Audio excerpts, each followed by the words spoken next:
Olá, meus ouvintes. Vamos iniciando aí mais um podcast. E só para não ficar dúvida, eu não vou estar seguindo uma frequência, então assim não vai ser diário, não vai ser semanal, é assim quando der vai ser lançado. Agora tá saindo quase praticamente dia sim, dia não, mas é que eu já tenho algum material separado e organizado, né? Mas quando os podcasts forem mais de estudo, vai levar um pouquinho mais de tempo.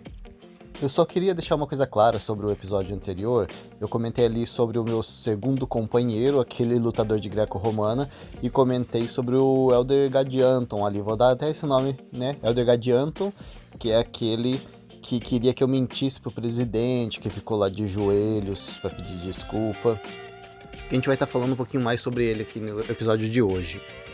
A diferença que eu faço de avaliação entre eles é que eu comentei lá, falei, esse meu segundo companheiro lutador, cara muito gente boa e tal, mas assim, como o cara é gente boa, eu levo algumas coisas em consideração, né? Ele era um cara estressado já de natureza, né? Ele tava ali com preguiça, não tava querendo trabalhar, então esse era o nosso conflito, mas assim, no mais, as nossas conversas eram produtivas, ele era um cara gente boa.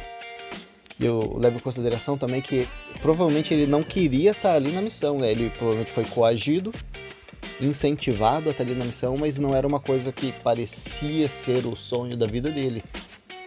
Mas, diferentemente, o Elder Gadianton, ele estava fazendo ali na maldade mesmo. Então, assim, eu prefiro muito mais estar perto de uma pessoa assim como o lutador do que com uma pessoa maldosa, com essa maldade no coração, como o Elder Gadianton, que já tinha aprontado antes desse episódio aí. Uma vez eu recebi uma ligação dele, ele falou, Elder, preciso que você ache um restaurante pra gente, nas nossas reuniões de zona. Então essas reuniões, a gente passava praticamente o dia todo lá, e almoçava por lá, mas daí a companhia que fazia o nosso almoço deixou de fazer, a gente tinha que encontrar um outro lugar pra gente almoçar. E o presidente pediu pra ele achar, e ele ligou pra mim, como eu era da área, eu falei, não, sem problemas, vou procurar sim, fazer alguns orçamentos e já te passo.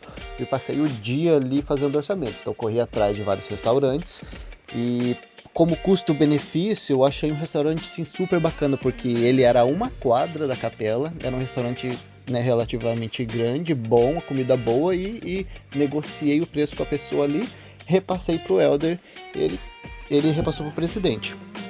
E na nossa reunião de zona, depois de ter almoçado lá, todos os missionários voltaram ali para Sacramental da Lavadoreira, e o presidente chegou no microfone e falou, Elderes, vamos continuar nossa reunião aqui depois desse almoço maravilhoso, e agradeçam ao Elder Gadianton por ter encontrado esse almoço pra gente. Muito obrigado, Elder Gadianton. E pois é, né? Eu não tava esperando um reconhecimento, não precisava, não tinha necessidade, mas assim, vendo a mentirinha ali surgir novamente. Bom, e falando sobre comida, eu nunca tinha comido açaí antes da missão. Em Curitiba não é uma coisa muito comum e talvez eu já tinha ouvido falar, mas nunca tinha comido. Então, assim, Rio de Janeiro foi a primeira vez que eu comi açaí, olha, maravilhoso. E era um ritual quando chegava algum missionário novo, principalmente americano, a gente tinha que fazer esse ritual do açaí. A pessoa vai ter que comer o açaí ali e dizer de imediato o que achava. Tinha muita gente que achava que tinha gosto de terra e tal, eu achei maravilhoso. Bom, voltando ali ao Gadianton e suas combinações secretas. Vou explicar um pouquinho sobre a estrutura da missão, para quem não sabe. Temos o presidente, que cuida da gente, fica 3 anos na missão. E temos os missionários. Entre os missionários são escolhidos assistentes, que são os braços direitos ali do presidente. Temos os LZs, que cuidam ali de umas 10 áreas mais ou menos, essa é uma dupla de missionários, fazem reuniões, treinamentos. E depois temos os LDs, que cuidam ali de umas 2 duplas, eles e mais umas 2, mais ou menos. Temos também o treinador, que é o Elder que vai receber o Elder novinho na missão e ensinar todas as coisas. E existe também os secretários, o secretário financeiro, eles ajudam o presidente com essa parte de papelada no escritório. E sobre as reuniões, temos as reuniões de distrito, reuniões de zona, reuniões de transferência. Temos as divisões, que é quando os missionários vão trocar a dupla para poder dar um treinamento. Então o LZ é o líder de zona, LD, líder de distrito. Então o líder de zona vai fazer divisões com o líder de distrito para passar treinamento e o de distrito com os outros missionários. Os assistentes vão fazer divisões com os líderes de zona para passar treinamento. Então tem uma hierarquia assim na missão também. Também temos o Sênior e o Júnior, a dupla, né? O mais antigo, o mais experiente vai ser o Sênior. E eu tô falando aí de 18 anos atrás, então alguma coisa pode ter mudado sim. E alguns termos da missão também é meu pai. Meu pai na missão é o meu treinador. Se eu falar que eu matei um Elder é porque eu fui o último companheiro dele, então eu mandei ele pra casa, eu matei ele, esse é o termo. Verdinho é o Elder novato. Chunk, como eu falei, é o Elder que tá pensando demais sobre voltar pra casa. Tem as Snakes e os Scorpions também, que são as moças e os rapazes que flertam com os missionários. Um dos principais termos usados também, que eu acabei esquecendo de mencionar, é o P-Day. Sim, o Preparation Day. Quando eu cheguei na missão era a segunda-feira e depois mudou para quarta-feira. É o dia onde você não vai trabalhar na parte da manhã. O dia para jogar uma bolinha, dar uma passeada, escrever cartas, faxinar a casa. Muito bem, então, o Elder Gadianton, ele era o LZ, líder de zona, e ele não gostava do LD, líder de distrito, que ele tentou ferrar. E ele começou a fazer divisões com a minha dupla, que era uma dupla que não era de liderança, para passar por cima da autoridade do LD que ele não gostava, né? E numa dessas divisões, o companheiro dele, que veio trabalhar junto comigo, comentou: olha, Elder, o Gadianto tá querendo te ferrar aqui na missão, tá? Só pra você saber, ele não para de falar disso em casa e ele tem bastante ódio de você, então fica esperto. E ele falou ainda: nossa, cara, eu quero por mim fazer divisão todos os dias, porque eu não aguento mais ele em casa. E numa outra oportunidade, o próprio Gadianton fez a divisão comigo. Eu fui para a área dele, né? Então eu preparei minha mochila e fui para a área dele. E eu queria deixar a mochila em casa. E ele falou: não, a gente não tem tempo, vamos assim mesmo. Aquelas mochilas grandes de acampamento. Então eu carreguei aquela mochila o dia inteiro, obviamente, né? Foi para tentar me prejudicar, né, com aquilo. Então eu andei o dia inteiro com a mochila de acampamento pesada, com todas as coisas que eu precisava ali para divisão. E tá ali no meu diário, né, que eu fiquei com bastante dor nas costas aquele dia. Eu não conhecia, não sabia onde era a casa deles, então no final do dia, quando a gente foi voltar para casa, eu vi que a casa era muito perto da estação de ônibus onde a gente desceu. Então poderia sim tranquilamente ter chego ali, né, e deixado a bolsa. E é muito triste, né, quando você vê uma pessoa que é para ser uma liderança e é para ser um exemplo e tá usando ali, abusando de uma autoridade que tem para cometer maldade, né? Então eu imagino que todo mundo já passou por uma situação dessa e é bem triste, na verdade, quando você fala sobre missão, que é um local onde você tá ali para fazer o bem, dedicando a sua vida. Mas essas situações não são da missão especificamente, né? São da vida. Isso acontece em todo lugar. Mas assim, pessoal, não vou falar que é a maioria, tá? Então assim, eu estou citando esses exemplos, mas é a minoria, sabe? Eu tive bastante experiências boas com gente boa. Por exemplo, aí, né, presidência de estaca. Quando eu trabalhei na estaca, 10 anos com o presidente muito dedicado, tinha muita bondade e queria fazer o bem. Outros presidentes de estaca que eu tive a oportunidade de conhecer também, nunca vi uma pessoa usando daquela autoridade que ele tinha para poder cometer essa maldade, né? Então, se alguma liderança alguma vez errou, provavelmente foi na tentativa de acertar. Por isso eu diria que isso aí é a minoria, gente como esse rapaz aí. No máximo a gente vai encontrar alguém mais GH, assim, né? E GH é outro termo de missão, que é glória dos homens. Sim, aquela pessoa que gosta de receber as suas glórias, gosta de aparecer, gosta de reconhecimento. Todo mundo gosta de um reconhecimento, mas obviamente tem algumas pessoas que passam dos limites, né? Por exemplo, o nosso presidente na Estaca Madureira, quando eu estava servindo lá. Ele viu uma vez a gente na capela jogando uma bolinha lá na quadra que tinha atrás no nosso dia de preparação, e ele tinha ido para a capela fazer alguma coisa e resolveu chamar a gente para uma conversa, chamou a gente para uma conversa lá na sala dele e deu uma lição de moral que a gente não estava batizando o suficiente. Sim, ele não era o presidente da missão e ele resolveu chamar a gente para advertir, admoestar sobre os batismos. E ele contou a história dele, ele falou: olha, eu fiz missão e eu batizava todas as semanas. E eu estava chegando no final da minha missão, ele contando. E eu cheguei numa semana onde eu não tinha ninguém para batizar e eu fiquei muito decepcionado comigo mesmo, porque eu não ia batizar aquela semana, então eu orei ao Senhor e apareceu uma pessoa e a gente ensinou e a gente batizou. Eu pensei, nossa, a gente tem algumas regras na nossa missão, né? Eu não sei como que você consegue encontrar uma pessoa numa semana e nessa mesma semana você batizar ela, mas foi a história que ele contou. E assim, não duvido, acredito sim que ele pode ter batizado todas as semanas da missão dele, mas assim, que desnecessário, né? Essa conversa não foi uma conversa amigável, sabe? Foi uma conversa ali para reclamar dos batismos, do tanto de batismo que a gente estava fornecendo para a estaca dele. Então assim, bem chato. E ele se tornou 70 depois, não acompanhei, mas eu sei que ele virou 70. Vou falar um pouquinho sobre as regras da missão. Eu não sei se vocês já tiveram alguma regra que vocês não gostavam muito, tinha alguma regra desnecessária. Eu lembro que uma regra em várias missões no Brasil era da Coca-Cola, né? Então não podia tomar Coca-Cola.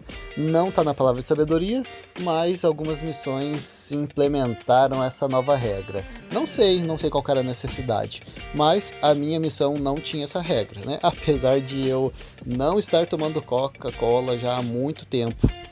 Sim, eu tinha feito uma meta pessoal ali, lá com uns 13 anos de idade. Tava tomando refrigerante demais ali, resolvi cortar a Coca-Cola. E eu não lembro ali quando eu voltei a tomar a Coca-Cola, mas foi bem depois de casado. Mas ali durante a minha missão, algumas regras que meu presidente instituiu, novas ali, era que a gente deveria começar a convidar a pessoa para o batismo na primeira lição já. Então você acabou de conhecer a pessoa e ela tem que ser convidada ao batismo e tem que aceitar. Se ela não aceitou, você vai cortar ela da sua lista porque ela não é um eleito do Senhor.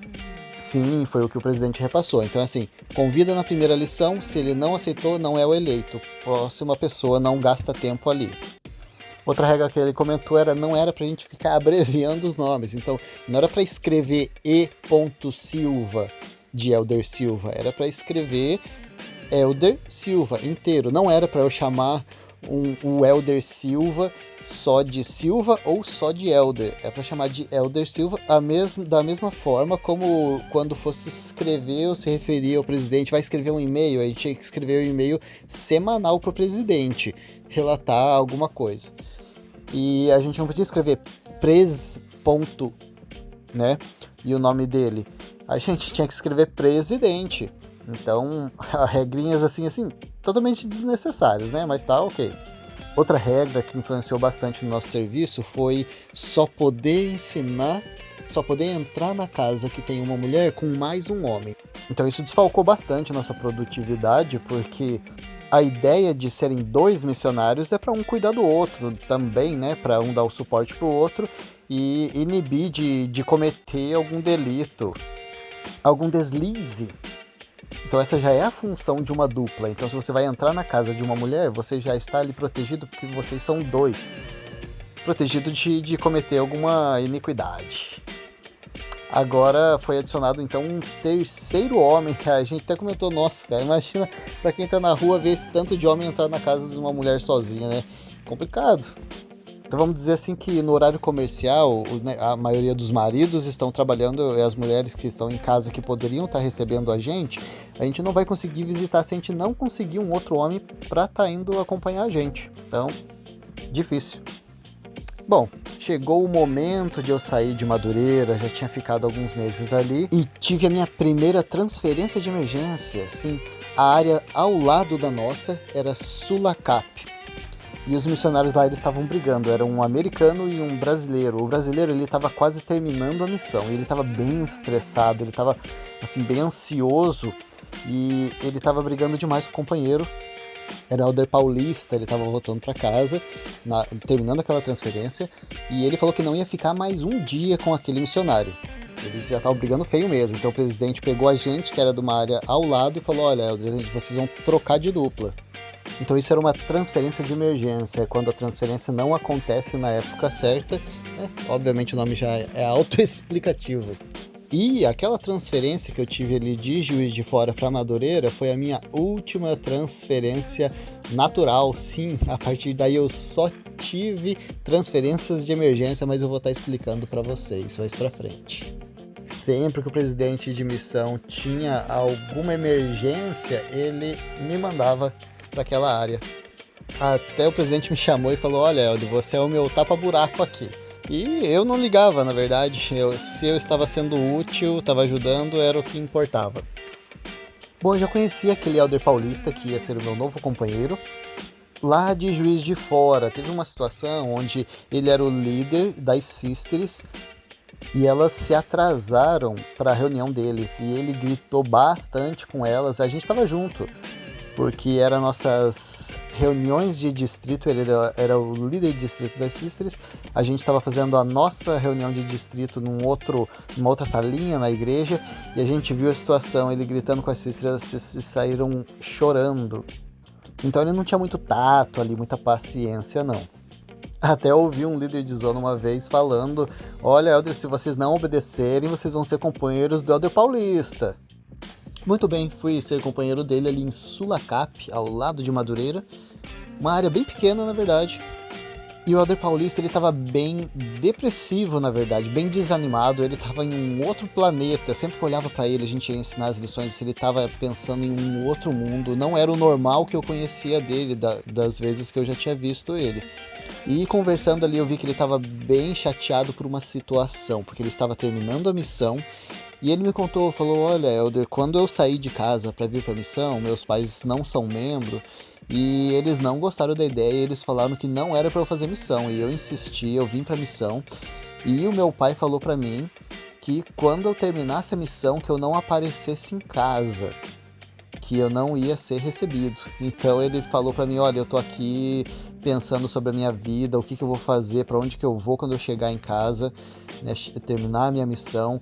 Eu tô conversando com um amigo para ver se eu vou morar com ele até eu resolver as coisas. Então, que situação, né? Então eu fiquei com dó dele por essa situação. Acredito que eu fui companheiro ali dele por umas 2, máximo 3 semanas. Foi pouco tempo, foi o companheiro que eu tive mais rápido. E logo tivemos nossa transferência e veio o Helder cearense, sim, um cara bem gente boa. Ele é o cara que eu falei ali anteriormente sobre o diário. Eu tive ali ao longo da missão, acho que 18 companheiros, e esse cearense estava ali nos top 3 de cara assim, mais gente boa, que mais agregou, que a gente teve mais tempo bom juntos ali. Foi uma pena que a gente ficou pouco tempo trabalhando juntos ali. Eu fiquei uma transferência em Sulacap, sim. Eu entrei no meio de uma transferência, virou a transferência, fui companheiro do cearense e depois no meio dessa outra transferência eu fui transferido de emergência para outra área. Mas antes de chegar nesse assunto, vou falar um pouquinho sobre Sulacap. Fiquei 1 mês e meio com ele, então, de companheiros, e as coisas assim que eu lembro de Sulacap, tinha muito calango. Eu nunca tinha ouvido esse nome antes e nunca visto esse animal antes. Para mim, em Curitiba, eu vi algumas lagartixas na parede, que era comum, mas não aquilo. Aquilo era tipo um mini jacaré, parecia um filhote de jacaré, um negócio bem grande. Ele andava assim e tinha muito. A gente morava na encosta de um morro, tinha bastante mato aos redores, tinha uma florestinha atrás da nossa casa, então assim, tinha bastante desse mini jacaré, o calango. E então eles andavam pela parede, entravam dentro de casa, levavam um susto. Teve uma vez que a gente ficou quase uma semana sem água. Sim, a água não chegava. E agora você imagina, Rio de Janeiro, aquele calor, você suando, o banheiro. Então, assim, imagina a situação que a gente ficou sem água por uma semana. Eu acho que a gente chegou aí pra Capela de Madureira, que era ali perto, pra poder tomar um banho em alguma torneira ou alguma coisa, sabe? Ou pra usar banheiro, porque a situação assim tava feia mesmo. Bom, um belo dia eu tava andando na rua ali com ele e de repente eu fui pegar o meu livro de Mormon na minha bolsa e derrubei. E assim ele falou: menos um dente pra sua esposa. Sim, não sei se era só na missão Rio de Janeiro, mas é isso.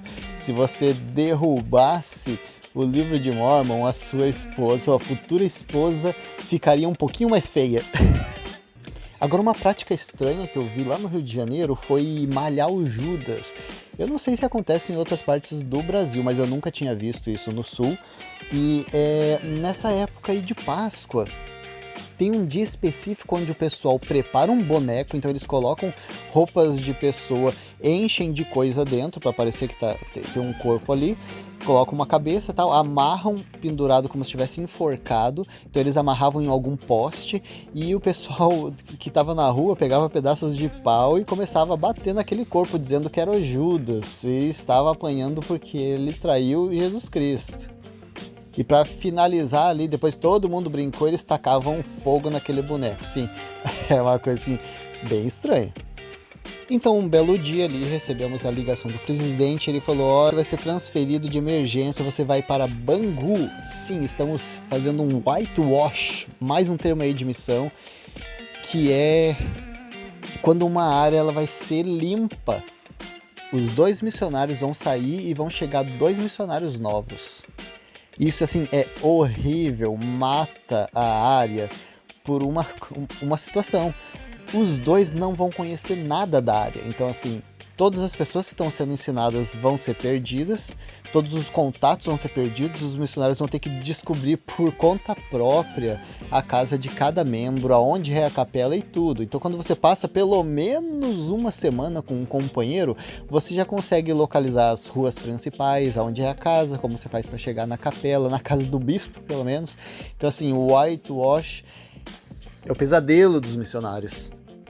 E aí, pessoal, a gente vai ter alguns podcasts sobre Bangu, porque, assim, Bangu foi uma área especial para mim, não que as outras não tenham sido, mas é assim, eu percebi que o tempo que eu passava na área é o carinho, é as lembranças que eu tenho daquela área. Então, assim, Sulacap foi uma área que eu passei 1 mês ali, então, assim, não tenho, na verdade, contato nenhum de ninguém daquela região. Não que tenha sido ruim, mas só porque eu passei pouco tempo lá. Então, se eu fosse elencar aí, das 7 áreas que eu passei, então sim, eu tive 7 áreas, 18 companheiros. Então, Bangu ficaria ali em primeiro lugar, que foi o lugar onde eu passei mais tempo. Sim, passei 9 meses em Bangu. 9 meses! Tempo demais. E depois Galeão, que fica na Ilha do Governador, onde eu passei mais tempo. E depois Madureira, são as 3 áreas ali que eu tive mais contato com pessoas e mantive esses contatos. Em um 4º lugar ficaria ali Petrópolis. Em 5º lugar ali ficaria Queimados, que foi a outra área que eu passei. 6º lugar ficaria Juiz de Fora. E em último ali Sulacap, e é bem assim questão de tempo que eu permaneci naquela área. Então aí, para quem estava curioso, as áreas que eu passei são essas, as 7 áreas que eu passei na missão Rio de Janeiro. Estava aqui pensando meio por cima sobre os meus companheiros. Eu acho que eu tive mais companheiros americanos do que brasileiros, mas assim ficaria perto do meio a meio ali. Enfim, vamos falar um pouquinho sobre Bangu. Bangu é a área mais quente do Rio de Janeiro. Então, quando a gente chegava nas reuniões de transferência, o pessoal falava: ah, você vai pra Bangu. Era brincadeira. Sabe aquela brincadeira? Ah, você vai ser companheiro do Helder Paulista porque ele gritou Kai Sisters? Então, a área que ninguém queria ir era Bangu e foi a área onde fiquei 9 meses. Sim, mas assim, adorei. Não trocaria esse tempo que eu passei em Bangu por conta das pessoas que eu conheci, das experiências que eu tive lá. Então, assim, se eu tinha passado 47 graus em Madureira, com certeza Bangu pegaria de 50 para mais. Eu não peguei o verão, então eu tinha passado o meu verão ali em Madureira. E quando chegou a época de eu passar o verão em Bangu, né, depois de 9 meses, estava chegando no verão, janeiro, fevereiro, que é o verão mais bravo ali, eu fui transferido. Peguei sim um pouco de calor em dezembro, não vou nem falar um pouco porque foi bastante, mas eu sei que podia ter sido pior. Para ter uma noção, uma vez eu fui fazer uma divisão com um missionário, ele veio de outra região para trabalhar ali em Bangu comigo e a gente viu o morro queimando lá em cima. Para mim aquilo era natural. Só para comentar um pouco sobre a geografia de Bangu, ela é uma região assim de calor intenso por ser no meio de montanhas, então faz uma panela. Todos os arredores de Bangu tem montanhas bem altas. De praticamente qualquer lugar onde você tá ali, você consegue ver as montanhas. É tipo Utah, quando você vê aquelas imagens de Utah. Só que as montanhas de Utah você vê gelo no alto, né? Na nossa ali em Bangu você vê fogo. E eu falei ali para aquele elder que tava fazendo divisão com a gente, eu falei, olha, tá vendo aquele fogo ali? É do calor. Ele falou, elder, você não quer que eu acredite nisso? Eu falei, é sério? É sério? E aí a gente conversou com outra pessoa e a pessoa confirmou, sim, É como a gente vê, talvez Califórnia ou alguns lugares do Brasil, quando você está um verão muito intenso, aqueles locais pegarem fogo instantâneo. Muito bem, meu companheiro ali em Bangu era de Curitiba, assim, eu já tinha visto ele, mas assim, de longe, nunca conversei com ele, e conhecia bastante de alguns parentes dele, mas foi muito engraçado, a gente tá na mesma área fazendo um whitewash, sendo de Curitiba os dois. Vou chamar ele de Elder Passarinho, como eu não estou nomeando os missionários da missão, mas é porque ele tinha um nome de passarinho, né? Então eu vou chamar ele de Elder Passarinho, beleza? E inclusive ele foi o companheiro que eu tive por mais tempo, sim, 7 meses e meio sendo companheiro só dele ali em Bangu. E daí eu fiquei mais umas 2 transferências ali logo depois que ele saiu. E vocês querem saber o motivo do whitewash ali em Bangu? A gente vai estar contando aqui. Se eu achei que Madureira foi uma Babilônia ali no meio do carnaval, vocês não têm ideia do que foi Bangu. Sim, era uma área assim que o presidente deve ter considerado se ele fechava aquela área ou se ele tentava novamente. Para eu poder explicar essa história, eu tenho que falar que a gente morava em cima da casa de uma membro da igreja. Ela alugava a casa para os missionários. Eu vou falar um pouco depois sobre a casa, mas vou entrar nesse assunto aqui de o porquê que a área foi limpa. Esse carnaval ali que eu passei em Madureira, os elders que estavam em Bangu não fizeram as coisas muito certinho, não. A irmã da igreja que morava ali embaixo, ela falou: olha, Eldris, eu vou estar viajando aí no carnaval, vocês dão uma olhadinha na casa pra mim, tá ok? Beleza. E ela saiu. E os missionários, eles aprontaram, sim, eles levaram algumas moças, 2 moças, pra casa e passaram o dia inteiro com elas. E só se soube porque essa irmã tinha um filho adulto já que morava com ela e ele ficou na casa, ele não saiu. E ele ouviu os barulhos ali dos missionários tocando violão e risada e conversa com as moças ali na casa deles. Então ele contou para a mãe dele depois e ela contou para o presidente da missão. Um elder sênior foi mandado embora para casa e o outro elder foi transferido. Então a gente pegou aquele livro diário, que é o livro onde a gente anota os endereços de todas as pessoas que a gente está ensinando e colocar alguns comentários do lado. Então os últimos nomes que tinham na lista, a gente foi dar uma visitada. E pessoal, eu não sei se vocês na missão hoje em dia ali tem GPS no celular ou tem algum acesso, mas sim, naqueles dias, ainda mais numa área de whitewash, era o que? Mapinha, assim, a gente tinha um mapinha para poder conseguir se deslocar ali na região até aprender o nome das ruas e os endereços. Então a gente foi no endereço daquela mulher que estava sendo ensinada, estava no livro diário ali por último, e quem abriu a porta foi aquele elder sênior que tinha sido mandado embora. Sim, ele era de São Paulo, ele voltou para casa sendo mandado embora da missão e voltou ali para a área da missão para morar junto com aquela mulher. Então assim, foi um choque pra gente. Quando ele abriu a porta, foi um choque pra ele também. Enfim, não foi só aquele dia de carnaval que eles aprontaram. Depois, obviamente, caiu bastante informação ali de tudo o que aconteceu naquela área. E assim, queimou bastante a cara dos missionários. Então a gente estava com vários desafios da área. Temos que aprender todas as ruas, regiões, casa dos membros, reconquistar a confiança dos membros, porque é isso, acabou de sair 2 moleques que estavam bagunçando ali na obra missionária, então a gente reconquistar essa confiança não ia ser fácil, mas assim, a gente tirou meio de letra, porque esse meu companheiro de Curitiba, o Elder Passarinho, ele tem um carisma bem grande, então assim, ele é bem envolvente, bem animado, então ele conseguiu envolver os membros e é isso, e a gente teve uma sintonia ali de trabalhar duro e tal, então foi fácil, eu confesso, sim, talvez com outro companheiro ia ser bem mais difícil conseguir reconquistar essa confiança dos membros e fazer o trabalho andar. Mas é isso, pessoal, estamos chegando ao final desse episódio e me conta aí, que eu estou curioso agora sobre histórias da sua missão. Teve alguma história aí de muita fubecagem? A fubecagem é outro termo, né, quando a pessoa está fazendo as coisas erradas.